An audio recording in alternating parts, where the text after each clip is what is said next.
Hey friends, welcome back. Marmy here. Quick question. Have you ever found yourself halfway through something? A relationship, a job, even a group trip to IKEA? And deep down, you know it's not working, but you keep going anyway? Why do we do that? Why defend decisions we don't believe in? Copy crowds we don't even like? That's what today's book is about. The Art of Thinking Clearly by Rolf Dobelli.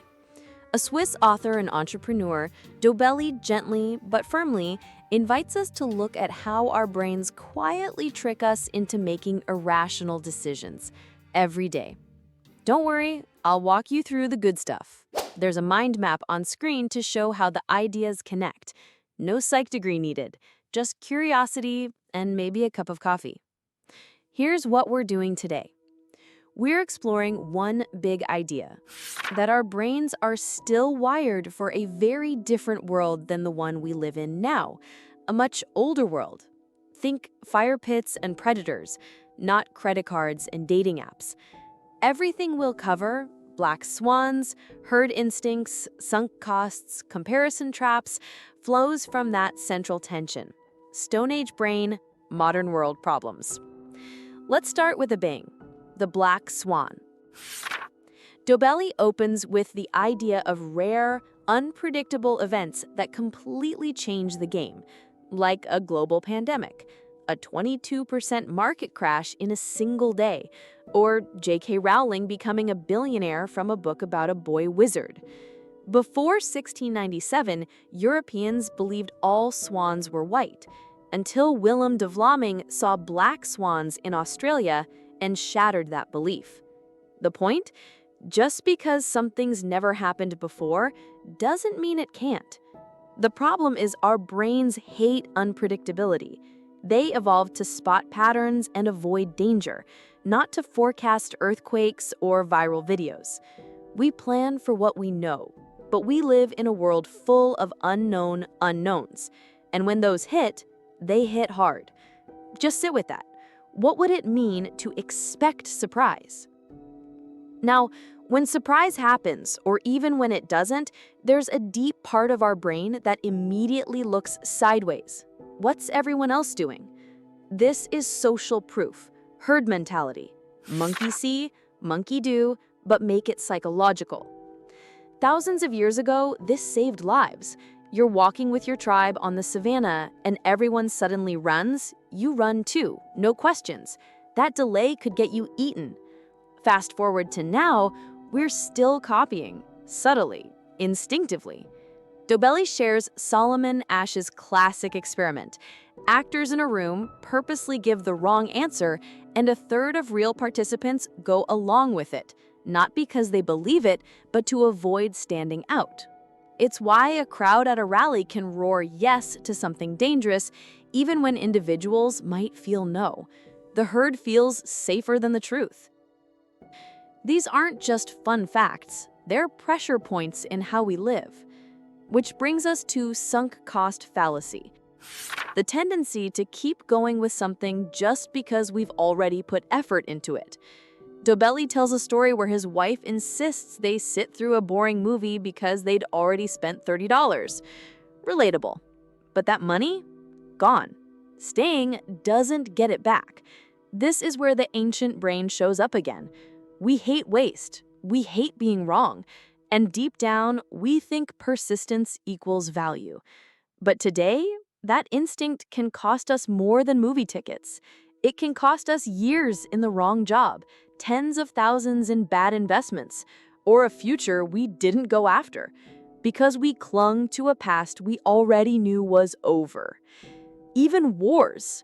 Dobelli notes how the US kept escalating Vietnam, not because it was working, but because too much had been invested to quit. Sometimes the strongest move isn't to push forward, it's to let go. Not easy, I know. I've tried walking away from an empty cardboard box before. Still think about it. Okay, let's talk about something sneakier. Reciprocity.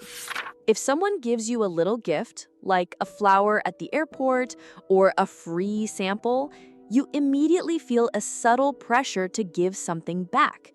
That instinct, it's ancient. You shared your meat today, your neighbors shared theirs next week. No one starved. But in a modern economy, that instinct gets hijacked. A charity sends you a postcard and you feel guilty. A salesperson offers a no-pressure gift, and suddenly you're buying something just to be polite. What's wild is you're not thinking this. It's happening beneath the surface.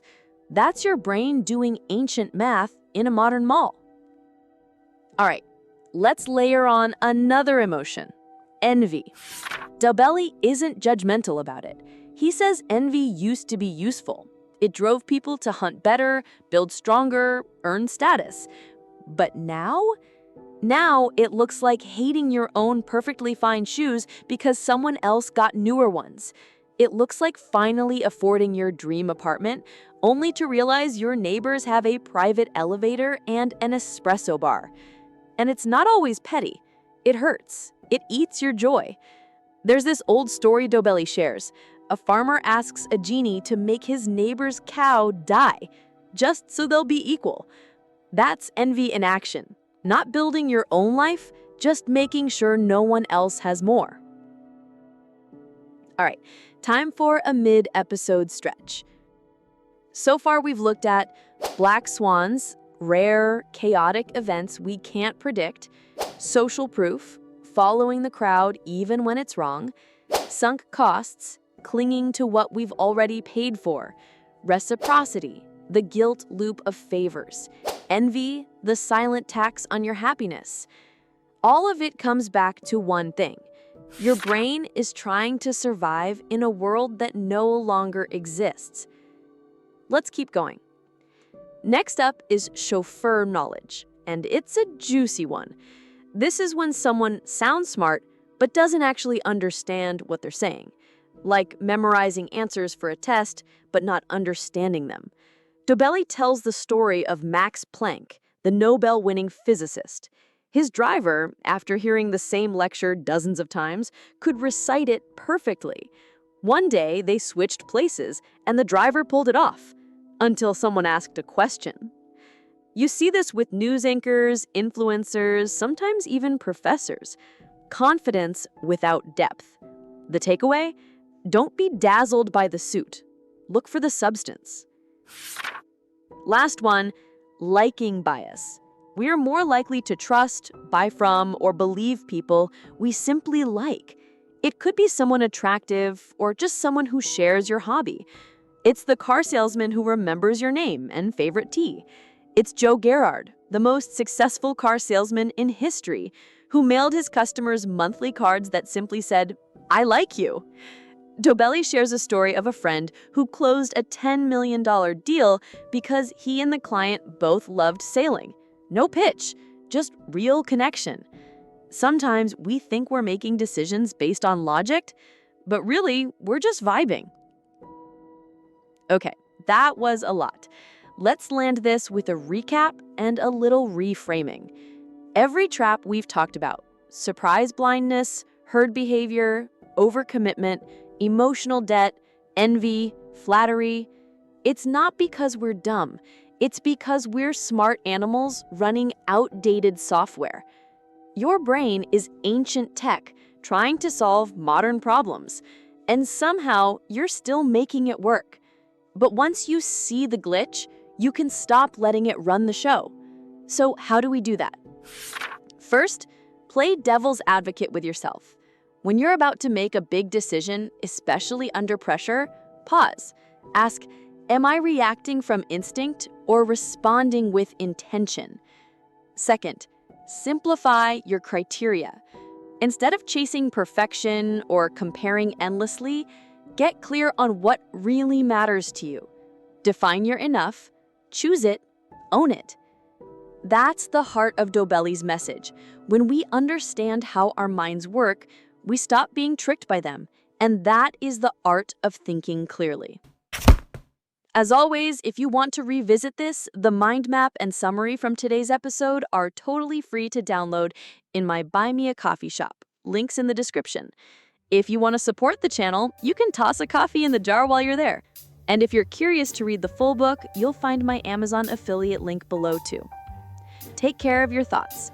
Your brain means well, even if it's still running on dial-up in a Wi-Fi world. Marmy out.